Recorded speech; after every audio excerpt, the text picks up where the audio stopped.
Education Department has urged all parents and guardians who have not submitted the required documents for their online applications to do so by next Friday for 2024 school placement. The department has received close to 800,000 grade 1 and 8 applications ahead of the online systems closing date. To tell us a bit more about how this is all faring so far, Education spokesperson Xolani Mkhwemte live to us from our studios this afternoon. Great to see you, sir. Thanks for popping by. And here we are once again at this time of the year having a conversation about how things are going. So let's start there. Hopefully, lessons have been learned from the past. Is it smooth sailing this time around? Afternoon to you, Ayanda, and the viewers of Newzroom. Thus far we are doing well. We are proud that for the past month we ran a major glitch-free system. For the first time, it never cracked or shut down. Parents went in there, less than 10 minutes, they were done. I think that's something that is commendable about our system thus far. We closed last night, as you said, the numbers are there. We are able now to say, where do we go to in the next year? Right. Okay, so let's talk about those important dates for now as things stand. So the closing period is now come and gone. Yes. That was yesterday. But parents still have a window to submit outstanding documents. So the system permits parents to create credentials and apply. And then if they do not have the necessary documents, they will then have 7 days to apply, to upload the documents. So the 7 days from yesterday would be next week Friday, right, which is the actual closing date for the uploading of documents or taking them to the schools that they would have applied for.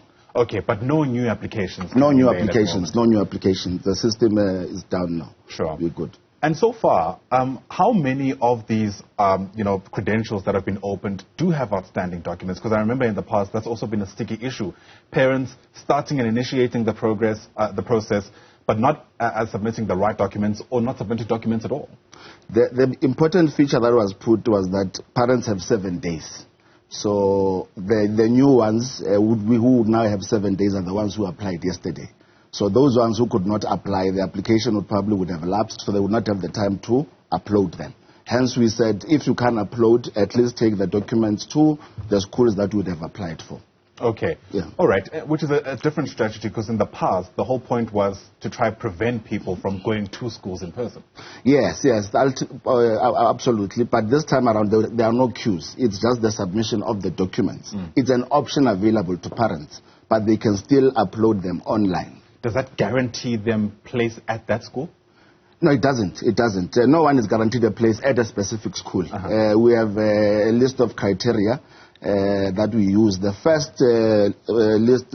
first item on the list would be the distance, the home address within the school feeder zone. That is important for us. Hence, we emphasize to parents that please submit proof of address that can be verified. That's the first criteria that we use. The second criteria would be the sibling in the school, if there's a sibling in the school. The third one would be the work address of the parents within the school feeder zone. The fourth one would be 30 kilometers within radius of the school, and the fifth one would be over. So those are the 5 criteria that the system would use in order to place learners at the schools that they would have applied for. Yeah, and we know how this goes. Usually the responses come out and you have a handful of parents who are just not happy with their placement. Are we getting better at responding to that, do you reckon? Look, we are. Our system, every year, like this year, between February and March, there was a stakeholder review committee composed of applicant parents, our employees at online, agents. They participated in this thing to say, where do we improve? And we believe that it was improved given the response from parents, be it online, be it in the articles we read, be it on TV. We believe that the second phase would be the most important for us. And we honestly do not want to be pessimistic about it. We are hopeful that given that the first one went as smooth, we are hoping for a smooth sailing in the second phase as well. Yeah, and I suppose this is always worth mentioning, right? The fact that not everybody essentially will get their first option.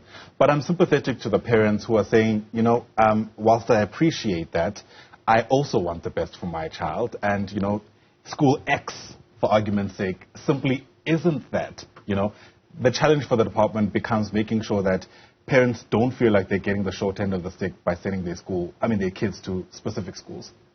Absolutely, absolutely. Hence, the MEC is hard at work to improve our township-based school, which it seems that our people seem to be running away from. If you check the stats now, in terms of the pressure points that have been identified, we already have the top 10 pressure points of high schools and the top 10 pressure points of secondary schools. And when you check on that list, you have your former model. Yeah, it's your former model C schools, your Hur schools, and the other kind of schools. So the idea is to put more investment in our township schools, improve the quality of teaching and learning in our schools. In that way, our people will know that whether my child is in the school in township or a school in town, they are receiving the same quality of education. Yeah.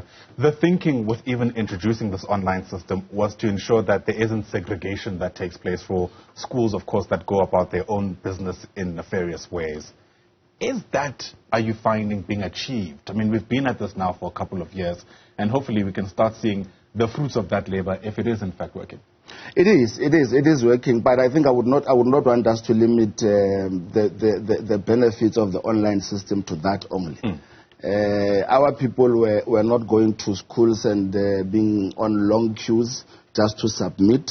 This time around, they were able to apply at the comfort of their homes. And this system, I think, provides us transparency.